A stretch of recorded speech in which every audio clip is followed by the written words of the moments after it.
Hello and Ya Ali Madad everyone. Welcome to our webinar, Everybody Can Move. My name is Madiha Alnoor and I'm a fourth-year nursing student at the University of Alberta. I also serve as a volunteer with the health promotion team of the Aga Khan Health Board for Edmonton, and I will be your moderator for today's webinar. Before we start, we would like to thank all the volunteers who have helped to make this webinar possible. I'd like to start today with a land acknowledgement where we acknowledge the Indigenous peoples of all the lands that we are situated on today. While we meet today on a virtual platform, we would like to take a moment to acknowledge the importance of these lands, the ancestral and unceded territory of all the Inuit, Métis, and First Nations peoples across Canada that call this nation home. We do this to reaffirm our commitment and responsibility in improving relationships between nations and to improve our own understanding of local Indigenous peoples and their cultures. Before we get started, we would like to inform the audience that any information that is provided today in this webinar should not be considered specific medical advice and is not intended as a substitute for medical professional help, guidance, diagnosis, or treatment. We remind our audience to seek the advice of your physician or other qualified healthcare providers with any questions you have regarding your medical care. The healthcare panelists are not affiliated with any specific products related to this presentation, nor do they endorse them. I now have the pleasure to introduce our panelists for today. First, it's my pleasure to introduce Dr. Sheila Lakhoo. Dr. Lakhoo studied medicine at the University of Alberta and completed her residency training in family medicine at University of Calgary. She moved to Toronto in 2008 to complete a master's degree in health sciences in family and community medicine with a concentration in global health at the Dalai Lama School of Public Health. In 2010, Dr. Lakhoo started an academic family practice at St. Michael's Hospital in Toronto and practiced there for 10 years. In 2020, Dr. Lakhoo received her diploma with the American Board of Lifestyle Medicine.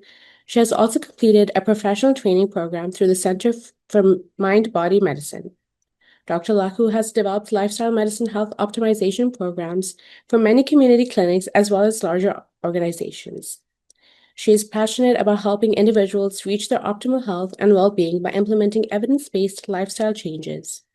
Outside of her clinical work, she is also involved in lifestyle medicine teaching, research, and advocacy to help advance lifestyle medicine within both medical education and primary care in Canada.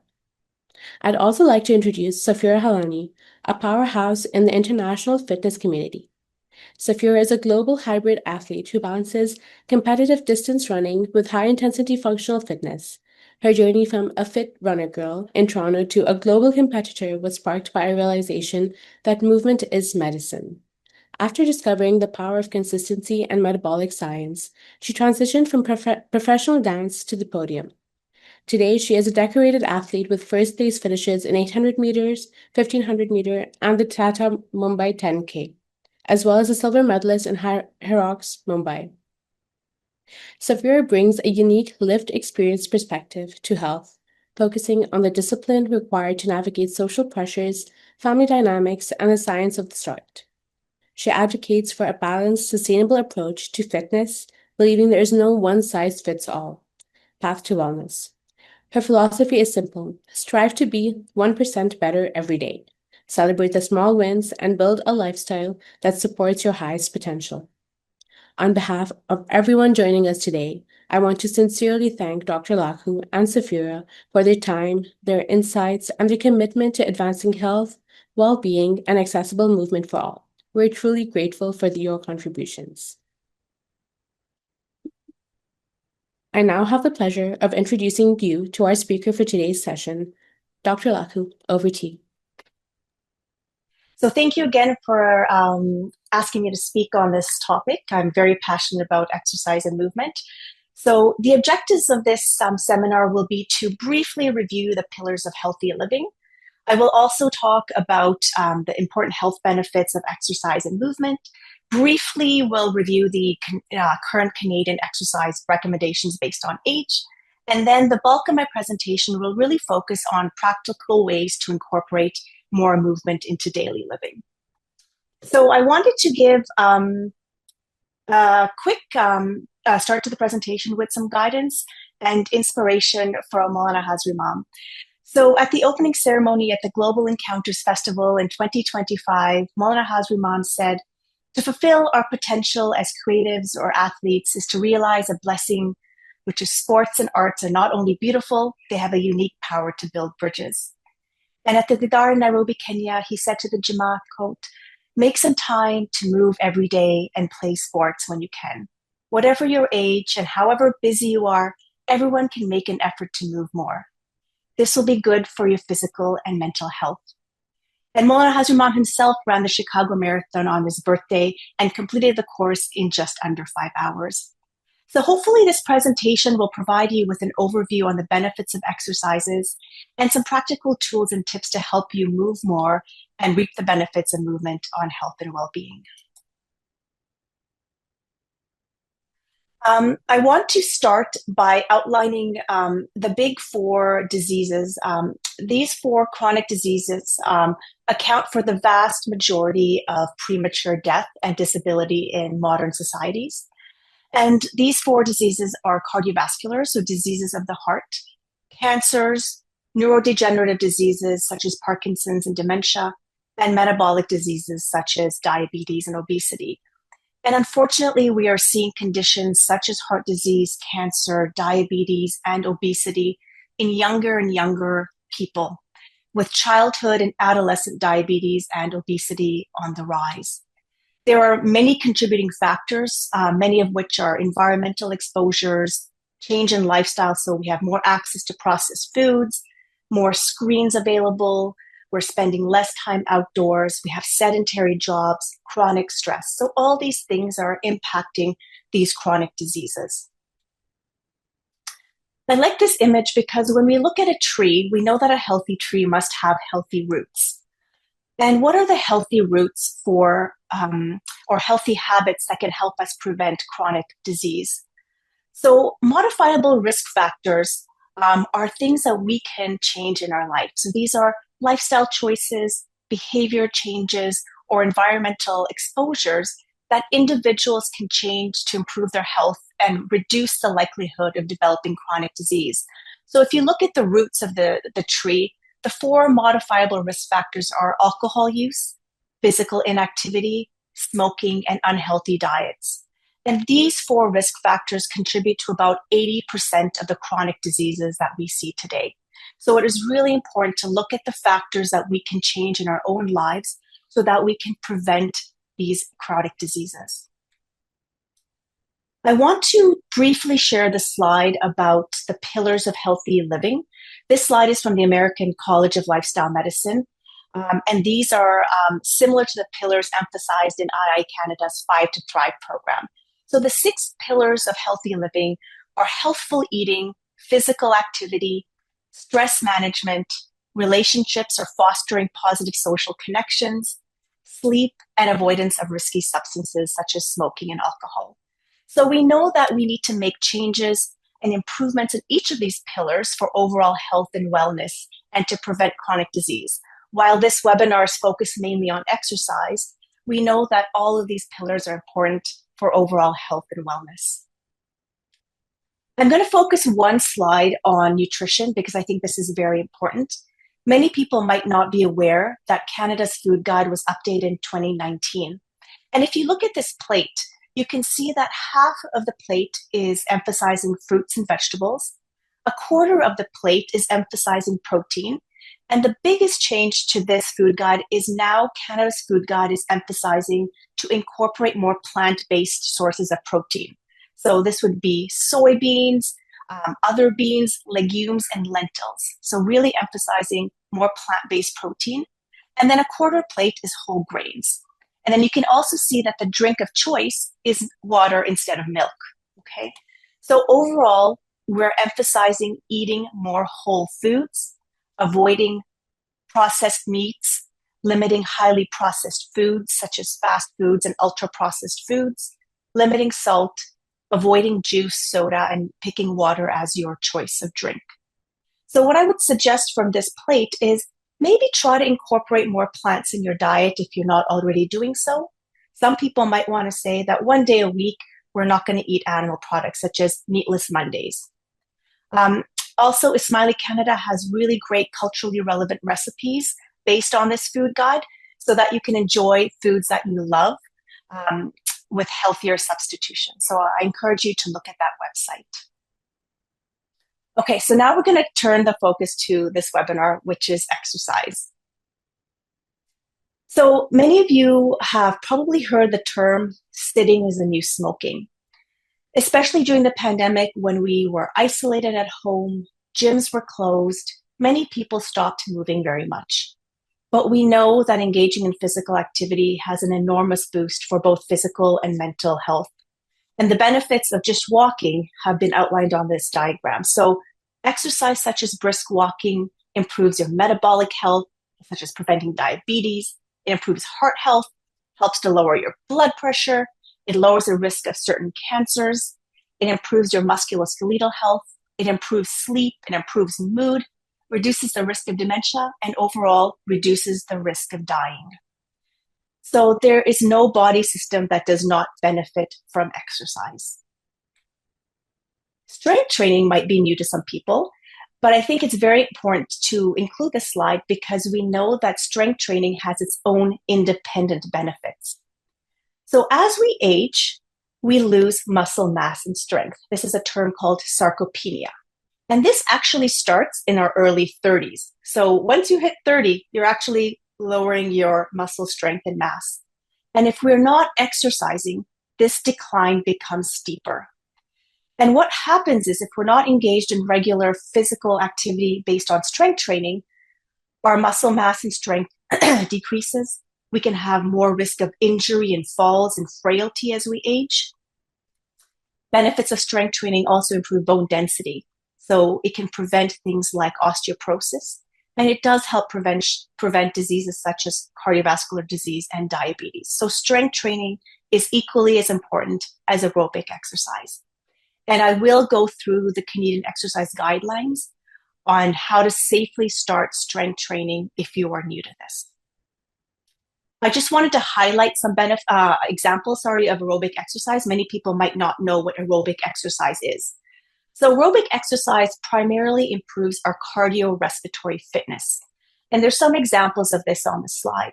So examples of moderate aerobic exercise would be brisk walking, fast dancing, cycling on a level ground. Water aerobics is a great form of that. Vigorous exercise might be jogging, running, fast cycling, and swimming laps. And what about examples of strength training exercises? So resistance bands is a great way to start strength training if you're new to that. Weight machines or through weights are another example. And even body weights such as push-ups, squats, planks. There are really important forms of strength training exercise. And even yoga and Pilates, if you're sufficiently challenged in those types of exercises, can improve, can be qualified as strength training exercises. So let's briefly move on to the exercise guidelines. So these are all from the Canadian exercise guideline recommendations, and the references are at the end of my presentation. So what are the guidelines for adults aged 18 to 64? The overall emphasis is to be active at least 2.5 hours a week, so 150 minutes a week. And the recommendations also say that adults should do muscle strengthening activities 2 days a week that work all the major muscle groups, such as the legs, the hips, the chest, the back, the shoulders, and arms. So we did suggest examples of strength training in the previous slide. So you could use resistance bands, weight machines or free weights, body weight exercises. So I mentioned already that aerobic activity improves the cardiorespiratory fitness, and resistance training improves muscle mass, strength, bone density. So each of these have independent health benefits. So both should be included into a weekly routine. The other important points that the guidelines emphasize is that light physical activity such as gardening, cleaning, walking around the house, and standing matter too. We really want to break up long periods of sitting as often as possible. So what I tell my patients is, set a reminder on your phone every hour that rings, or have some sticky notes if you need reminders. Every hour, get up and do some light physical activity. That is very important. The guidelines also emphasize that we should not be consuming screen time more than 3 hours a day. So the top points that I want to emphasize from this recommendation is that some movement is better than none. Okay? The more you do, the more health benefits. So health benefits increase with more activity. And of course, we want activities to be enjoyable, varied, and sustainable. And I'll talk later on in the presentation about how to have a sustainable routine. Because if it's not sustainable and it's not fun and enjoyable, you're not going to do it. Okay? And we know that strength, balance, flexibility are all important for healthy aging. One slide for older adults. So as you get older, we really want to also improve balance and prevent falls. So things like Tai Chi, heel-toe walking, standing on one leg at a time really help balance. So this should also be incorporated as you get older. And I also want to say that if you do have chronic diseases, you might want to consider joining an exercise group that is led by a physiotherapist, an athletic therapist, or a kinesiologist to help tailor exercises based on your ability. There is no real chronic disease that can prevent you from exercising, but it just might need to be tailored. There are many community exercise groups, gyms that offer tailored classes for older adults. So if you fit this category and are new to exercising and you feel more comfortable doing this in a group with some supervision, I really encourage you to look at your community centers around you and pick a class that might help you. I'm going to spend a few slides on children and youth because I think it's very important in terms of making sure that kids are active, not just for their physical and mental health, but it really sets the stage for them to continue exercising in adulthood. The earlier we start moving and exercising, the better our outcomes are in terms of preventing chronic diseases. And we know that with access to screens and social media, children and youth are having more sedentary time and less social connection with others. And this leads to significant negative physical and mental health outcomes. So for parents, caregivers, grandparents watching this webinar, I really encourage you to help the children in your lives engage in physical activity regularly. So what do the guidelines say for children aged 5 to 17? They should achieve high levels of physical activity, low levels of sedentary behavior, and sufficient sleep each day. So at least 1 hour of aerobic activity, which is walking, biking, running, soccer, swimming, whatever they enjoy doing. They should also do some muscle strengthening activities and bone strengthening activities 3 days a week. So what are some examples? So muscle strengthening activities include climbing, so going to a gym and doing wall climbing, for example, push-ups, gymnastics, resistance games. Those are all great examples of muscle strengthening activities for kids. For bone strengthening activities, things like hopping, jumping, skipping, running, kids do this naturally, and we want to encourage them to do more of that. That is really important for their bone health so that they can prevent getting osteoporosis when they're older. Okay, so these are the guidelines for children. Okay. And I'm just breaking it down here for children age 5 to 11. What are some things you can do with your kids to help them keep moving? So go to the park, play some tag, go to the playground after school. Kids can bike to school if it's close by. They can walk. They can play activities at recess. We want to make it fun so it becomes a habit. And also, as adults, by engaging in some of these activities with children, we can also keep moving more while having fun. So it's really important if you get a chance to do these activities with the kids in your life, that you do it with them and set an example. For older children and teenagers, here are some practical ways to get movement into daily living. They can also walk, bike, rollerblade, skateboard to school. They can start going to a gym on the weekends. They can enroll in fitness classes. And best of all, they can get some neighbors and friends together for team-based sports. Hazrumam has spoken about the importance of sport. Not only does it improve physical and mental health outcomes, but it builds skills in teamwork and helps with social connection. So encourage the youth in your lives to join a sport, any sport that they enjoy, so that they're sustaining doing this activity.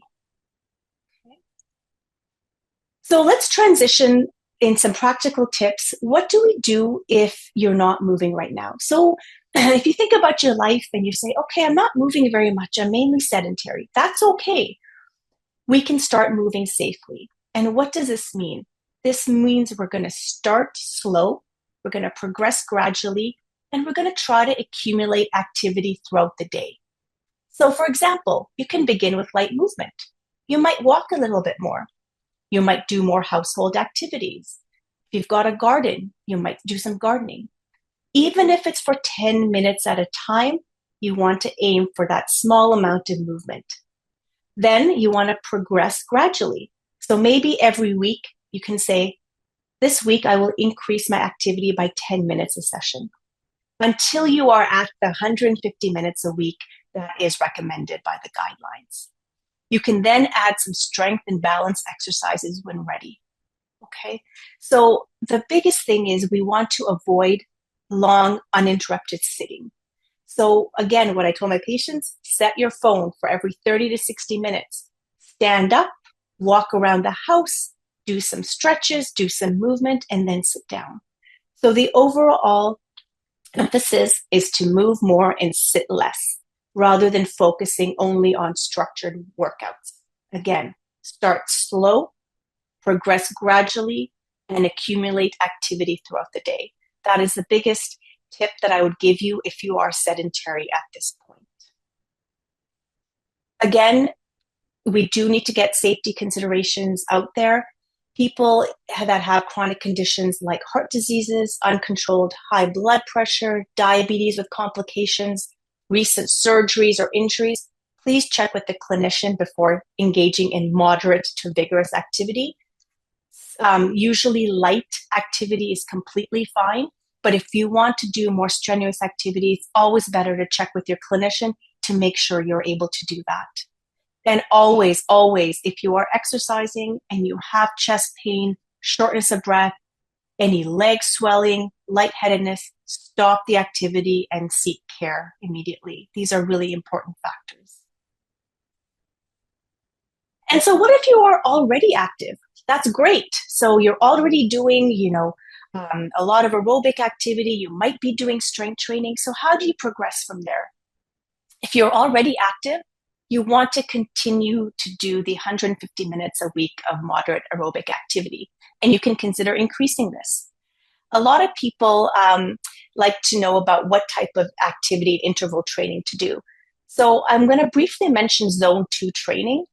Zone 2 training is when you're on a bike or you're running on a treadmill. You can talk, but it's very difficult to sing. So when you're doing that type of moderate activity, you are in Zone 2. So that is the easiest way to know if you're in Zone 2. And Zone 2 training makes up the bulk of our aerobic activity. However, if you're already doing this, you can consider increasing interval training. That will have a lot more aerobic benefits for you as well. You might also want to add more strength training days. So you might want to add 3 to 4 strength training days if you're already doing 2. Again, it's always continue to move more and sit less.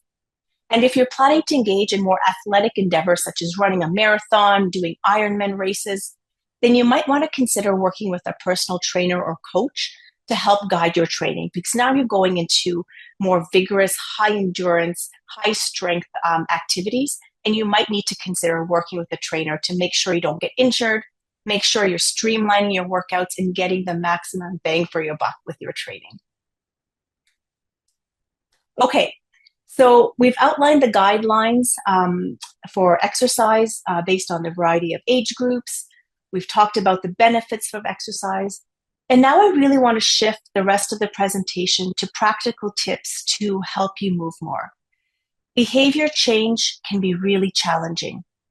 So I think it's important to spend a little bit of time with some basic tips that you can implement into your schedule that can get you to move more. Firstly, I'm going to ask everyone listening to this webinar to ask yourself, what is your motivation to change your lifestyle? In other words, you have to determine what is your why. Only you know your why, and knowing your why is a very powerful force to implement change. So it could be, do you want to have more energy? Do you want to feel more relaxed? Do you want to sleep better? Do you want to be able to hike and enjoy nature with your family? Do you want to be able to play with your grandkids or your kids? Do you want to travel more? There's lots of reasons people want to get healthier. So I encourage you, first of all, to ask this very important question and determine your motivation for behavior change. Secondly, it's really important to create a sustainable routine. It is progress over perfection. And we know that small changes will result in incremental benefits. So behavior change is not a race. The key is really having a sustainable routine where you can implement changes in a sustainable routine in your schedule. If I tell my patients who have busy lives, busy jobs, looking after children to start going to a gym 5 days a week for an hour, many might fail because it's not sustainable in their routine. So what we might suggest is incorporate 1 or 2 new habits. This might be, I'm going to start walking 30 minutes 2 days a week. Make that change and make that change a sustainable habit. And then once that's a habit, you might then feel more motivated to keep adding on. So keep it simple. Allow yourself to focus on those 1 or 2 habit changes so that you give yourself the best chance for success. Okay? We don't want most people, if we say, go all out and exercise 5 days a week, most people might not be able to sustain that initially. Some people can, but most can't. So again, create a sustainable routine. This is very, very important. The other thing that I want to talk about is including movement snack breaks. So we talked about sit less and move more, and that accumulating activity throughout the day is actually very beneficial. So again, sit less, move more. Reduce prolonged sitting and sedentary time. Get up every 30 to 60 minutes and do some form of activity. Recent studies have shown that moving throughout the day is perhaps actually more beneficial than just setting aside 1 hour to exercise at the end of your day. So think about these things. You can take the stairs in your house. You can walk after meals. You don't have to have a huge chunk of time dedicated to structured exercise. You can do some form of movement during the day, okay?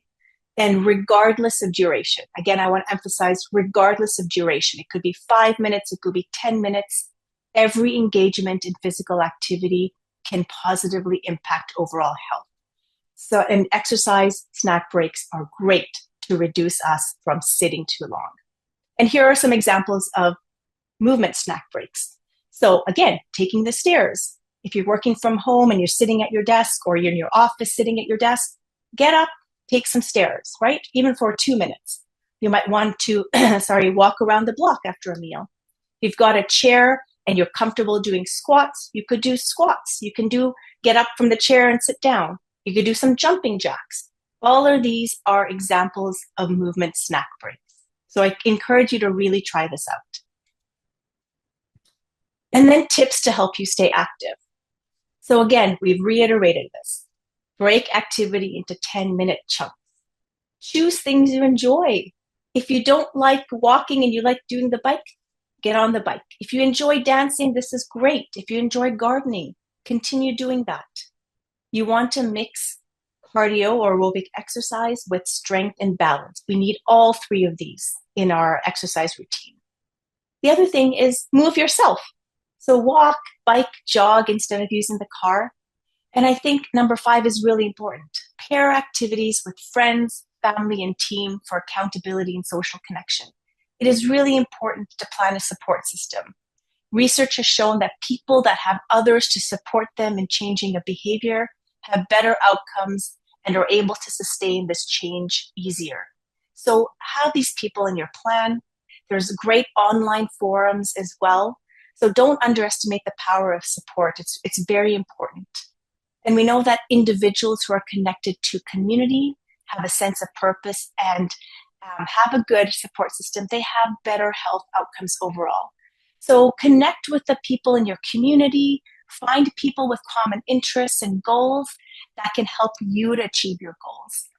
Find a yoga class, find a Tai Chi class. There's lots of walking groups in the city. Join one of those so that you can exercise, prevent chronic illness, have fun while connecting with others, which we know is a very important pillar. I want to briefly mention wearables. So there's lots of wearables in the market right now. You might have a smartwatch, a Fitbit. There's lots of rings, such as the Aura ring and the Ultra Human ring that track sleep and movement. These can act as a coach and really help you achieve your goals by tracking activity levels. So if you need more motivation, you can maybe invest in one of these. I will say that wearables is not for everyone. If you feel very anxious and are worried and are always looking at your app and getting stressed out, then it might not be for you. But they are a great tool to give you reminders and see, have I hit my 10,000 steps today? Some of them will even buzz and send you a reminder, you've been sitting for too long, time to stand up. So these are great things that you can incorporate into your routine to help you move more. So again, the emphasis is some movement is better than none. Health benefits increase with more activity, and pick activities that are enjoyable, varied, and sustainable. Okay. So I'm reiterating these over and over again because I think they're very important. I wanted to mention this organization. It's called Walk with the Doc. This was started in 2005 by a cardiologist in the United States. And it's a great organization that improves community health through walking programs that are led by local physicians. So essentially, you can join a walk in your area and you walk with the doctor and you learn about health topics and you connect with others. I think there's probably over 600 of these walking chapters all over the world. In Canada, Ontario has quite a few. Alberta has one or two, and I think the eastern provinces also have Walk with a Doc. If you go to the website, it will tell you where the locations are. I encourage, if there is one in your area, to attend one of these. It's a great way to meet other people, get your steps in, and get some advice from a physician while you're engaging in physical activity.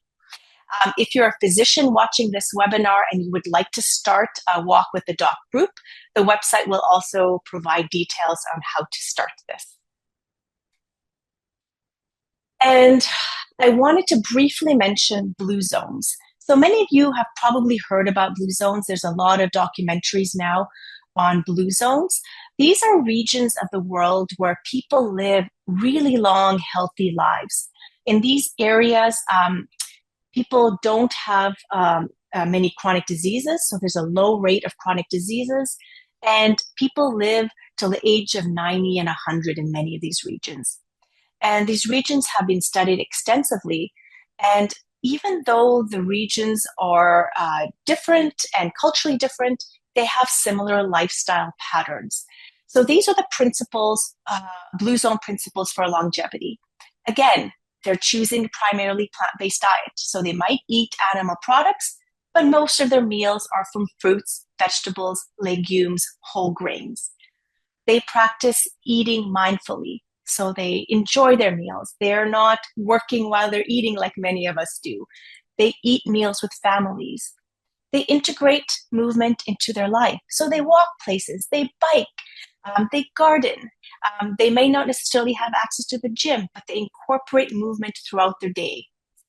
They also have lots of social connection. They connect with community and neighbors, and they live with purpose. Many of the elders in these blue zones are still working, still gardening, still teaching. They live with purpose, which is really important. So I think we can all take these principles and apply it to our lives to help us live longer, healthier, and more fulfilling lives. I know living in busy cities can pull us away from these ways of living. It can become really challenging to engage with others, to connect with nature, to slow down and incorporate movements. It is challenging. So I think we just need to be kind to ourselves and view each day as a new day, right? So you might not have exercised yesterday. You might not have hit your goals yesterday. That's okay. You want to be able to then wake up the next day and say, today's a new day and I'm going to continue doing the things I need to do. So change is never linear, but it's the small changes done consistently that result in lasting changes. So I encourage you to take some of these principles from the blue zones and incorporate it into your own life. And lastly, I wanted to end this webinar with tips to improve your health. So this is not just exercise, but this is taking tips from all the pillars of healthy living. And I really encourage you to look through these tips and perhaps incorporate a couple in your life. And I want to emphasize the first one. It is never too late or too early to start implementing lifestyle interventions. I've got patients in my practice who are 60, 70, 80, who have been sedentary, who have not been doing well, who've got chronic diseases, and they are starting to make lifestyle changes. So it is never too late. Again, start slow, implement 1 or 2 changes at a time, and then add more. We know that consistency is the key. I want to emphasize to screen regularly for cancers and chronic medical conditions. South Asians have a particular high chance of developing conditions like diabetes and heart disease. So it's really important to get screened regularly with your primary care provider. Follow the Canadian Food Guide as much as possible, which is really emphasizing to eat whole foods, more plants in your diet, and limiting processed food. So I love this quote from Michael Pollan: eat food, not too much, and mainly plants. And again, sit less and move more. So we talked a lot about this in the webinar. Incorporate both strength training and aerobic activity during the week, with the emphasis in just moving more throughout the day and sitting less. Again, it's really important to connect with community and loved ones regularly. Social connection is vital for our mental and physical health. So try to reach out to neighbors, members of your community, and start exercise groups together. Enjoy restful sleep, spend time in nature. And I really also encourage people to have a stress management toolbox. So coping strategies when life gets challenging. What are the stress management tools and techniques that you have? It might be spending time in nature. It might be a hobby. It might be spending time with friends. Have a lot of stress management tools in your toolbox. And then I really encourage people to try something new. Trying something new changes connections in the brain. It's called neuroplasticity. And when we try something new, whether it's creative pursuits, exercise, a new hobby, it really improves our brain health. It improves our mood. So try something new for 2026. And I also encourage you to try something new and share that with someone else, and encourage one of your friends, your neighbors, someone in your community to try something new with you. So that's the end of the webinar. I'm ending with the slide which says "You are not your genes," which just emphasizes that we have tools in our toolbox, such as exercise, nutrition, sleep, social connection, which can change our outcome. So we're not destined to our genes. We have tools that can improve our health and well-being. So thank you again for this webinar, and I will hand it back over to our moderator at this time. Thank you so much, Dr. Lakhoo, for that truly engaging and informative presentation. I'm sure everyone here has taken away meaningful insights, and we're very, very grateful for your time and expertise.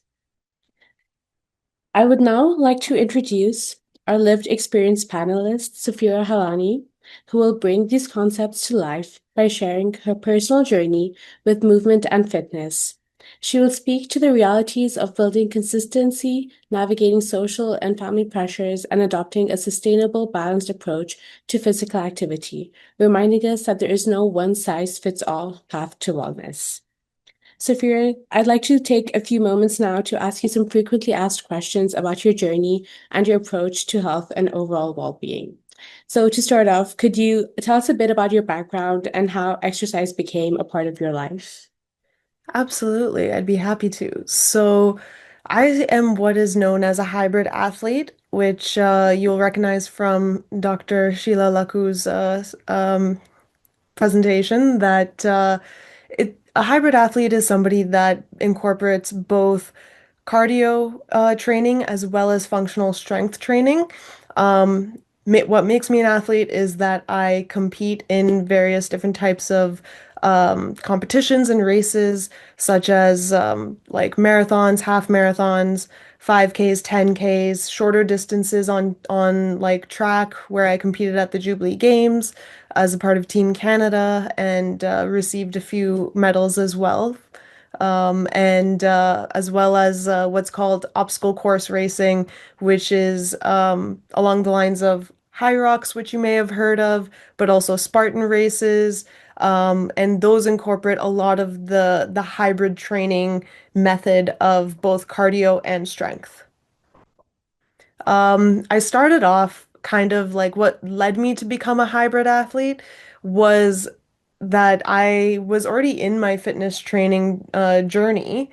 It had started prior to COVID, but what got me into being an athlete was when the pandemic hit, all the gyms had shut down, and I was primarily a strength trainer, a strength athlete, and so the way I had to pivot was through incorporating cardio and running into my routine, daily as well as just my fitness routine. And what that led me to do was it led me to communities within the city of Toronto, where I am, but there's also other communities all around Canada, including Vancouver and Calgary, all over, of run clubs. And I discovered run clubs where there were other like-minded individuals that had the same mission that I did, which was to live a healthier lifestyle and a happier lifestyle. From that, I joined run clubs. I actually ended up meeting my run coach, who coached me for and trained me for the Global Encounters Jubilee Games this year. And he's an incredible, he has an incredible wealth of knowledge. And it was just great to work with him through the community of run clubs. I also met other people whose careers were in the health industry, such as nutritionists and personal trainers, and I was able to just gain a whole wealth of knowledge from those individuals that actually have like expertise and specialties in specific areas. So I knew I was getting the right information. So that's kind of how like my athletic journey kind of started. Yeah. That's wonderful to hear. And before you started exercising regularly, what was your relationship with exercise like? I was an active child. I played basketball for my school team for many years. I was captain for a couple of them. I was a professional dancer with the Shamak Davar Dance Company, as well as I participated in what's called spatial dynamics, which is kind of a combination of Tai Chi as well as yoga. I noticed, like, from getting into fitness and having a healthier lifestyle, being around people that influenced that lifestyle for me, the first thing I noticed was my nutritional gap. I didn't know much about nutrition, about like healthy foods, how to sort of incorporate it into my life. But through having personal trainers, through having running a run coach, through having a nutritionist as well, a lot of the times you can find a personal trainer that has nutrition certificates, which gives them the qualification to be able to help you with that. Um, Through that, I was able to understand why I had a struggle with managing my weight from a young age. And it was something that I just didn't understand. But by learning about it, I was able to make those changes consciously and sustainably. So that was basically how my relationship with exercise was before and kind of how it changed a little bit over time. And it's still growing. It's a constant journey. Your health journey, for me at least, is always going to be something that I'm working towards because you can never be done. There's always something to go for.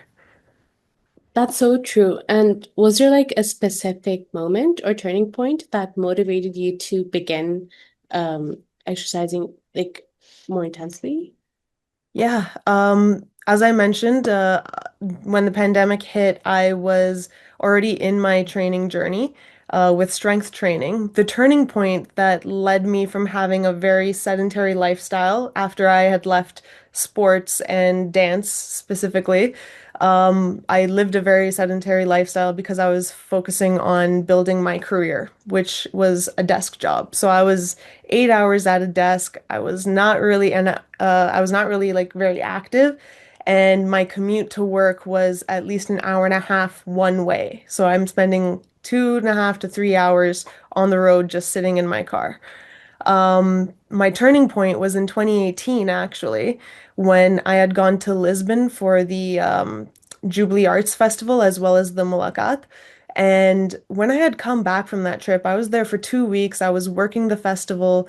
And when I had come back, there were people in various different circles of my life that were unconnected that had mentioned that I had lost weight. And I thought that is not possible because I was working all day by my computer editing videos, and all I ate was McDonald's and food court stir fry because it was quick and easy. It was convenient for me. That being said, I was like, that's not possible. So I went into, at the time I had an Apple Watch, and I went into the data that it was able to log for me, and I noticed that I was basically doing 30 to 40,000 steps a day while I was there, just walking the site, walking different places, and it kind of gave me the aha moment of if I can, lose weight and look a bit fitter and have a different composition a little bit by walking without even thinking about it, imagine if I actually tried. And so that's what led me to join a gym, which introduced me to my very first personal trainer. And the benefit of having a trainer is that they can program you, they can watch your form and your technique, but they can also answer a lot of questions. I was like one trainee who always asked my coach so many questions about nutrition, about why we do the movements that we're doing, what benefits and what positive impacts do they have.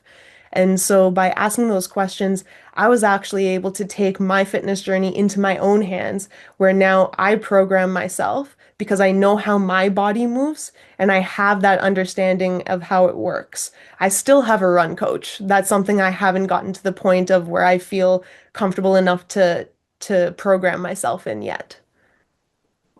Wow. And so what does exercise mean to you now after that journey?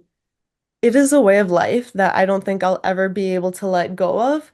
It is very easy to fall into extremes as well of becoming very fitness obsessed, very activity obsessed, versus being completely sedentary in my life. So I was able to experience both ends of the spectrum and have come to a point where I'm now in the middle of very much I live a very balanced lifestyle because by going on either side of the spectrum, you're then dealing with a lot of anxiety, a lot of stress, daily pressure, from work, from just day-to-day activities that you like chores that you have to do as well.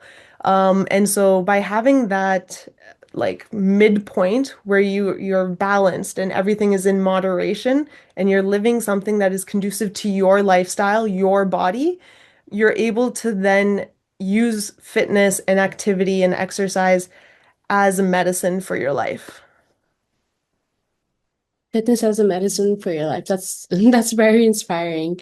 I did want to also ask you a question on wearables, and from your professional perspective, do you recommend wearables like smartwatches or fitness trackers during exercise, and how effective are they in supporting efficient exercise, in your opinion?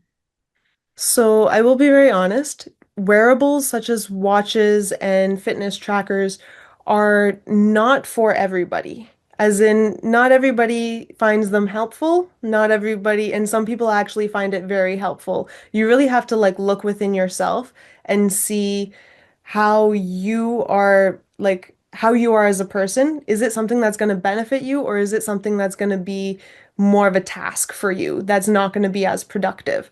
So I am a heavy user of wearables. I have my Garmin that, it tracks my sleep, it tracks my steps. So if I'm not even able to think about, oh, I need to get 30 minutes of walking in today, I can track every single step that I have if I have a target of 9,000 steps, 5,000 steps, or 10,000 steps, which is daily recommendation, I believe. But you can't actually go with the daily recommendations all the time. You have to go with what a doctor recommends.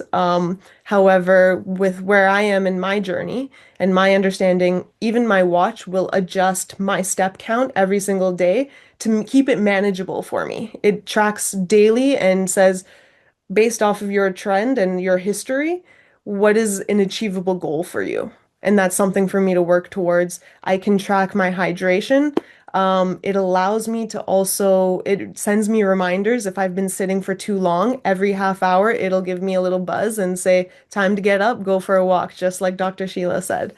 And so there are a lot of benefits that you can get with a wearable. There, as Dr. Sheila mentioned, there are a lot of options with Apple, Garmin, Aura, Coros, Whoop. There are so many options available and they're at different price points. So for affordability, it's really like doing the shopping around and seeing what works for you and what features on those particular products work for you. So there is a benefit to it, but there's also you as an individual and does it work for you? Got it. And as we come to a close, I just wanted to ask you, what do you want to tell people watching the webinar since your closing remarks as your last words? F First and foremost, there's no one size fits all. So um, get the information that you need from expert professionals. If you know one in your social circle, which also comes with being within health and fitness communities and health and wellness communities, then that's an extra bonus. But do your research, ask questions, and understand what is the best sort of approach that you should take as an individual. Um, just looking at somebody else and saying I should be doing exactly what they are is a common mistake that I've seen that I've made myself and have had to learn from and really understand what my body is capable of and how I can push it to improve more and more every day. Um, the another thing that I've always lived by is the 30-90 rule personally. It takes me 30 days to make or break a habit and 90 days to turn it into a lifestyle. I've practiced that many times in my life. And it's basically, month by month, my life is changing, basically. The most important thing that you should take away is celebrating small wins. It might not seem significant to you, but day by day and month by month, those things, those small wins really add up for you. And you just have to keep yourself mindful of those and remind yourself of those individual successes that you have and just focus on that and it'll motivate you to keep building every single day. So that being said, the one thing that I strive for is to strive to be 1% better every single day. Because if you do that, then in 100 days, you're going to be a whole new person. Thank you so much, Safira. Your story is truly inspiring, and we're so, so grateful that you took the time to talk with us today. This brings us to the end of today's session. I would like to thank Dr. Lakhoo and Safira for sharing their knowledge and expertise. Lastly, thank you to our audience. We hope you enjoyed today's webinar and learned a few things to keep yourself moving. We would also like to leave you all with some helpful resources. For the latest updates and information, visit iicanada.org, where you'll find provincial vaccination information, frequently asked questions, and a variety of webinars on health-related topics. For personalized resources, you can contact the Access line by scanning the QR code or dialing the phone number on this slide. We would also like to encourage you all to join Movement Minutes, a national movement challenge bringing the Jamaat, including multi-faith members, to start the year strongly. Every minute counts, from walking and stretching to yoga, spin, and running. Participants are encouraged to move in ways that suit their lifestyle and pace while contributing to a shared national goal. Join the Ismaili Canada on Strava or submit your movement minutes through an online form. Scan the QR code to learn more and for details to join. We would also appreciate you filling out an evaluation form to provide feedback on the webinar. Your feedback is important to us and allows us to improve our programs and develop future programming. Please scan the QR code for the evaluation form. We will also follow up with an evaluation form via email for those who have registered. Until next time, Ya Ali Badad.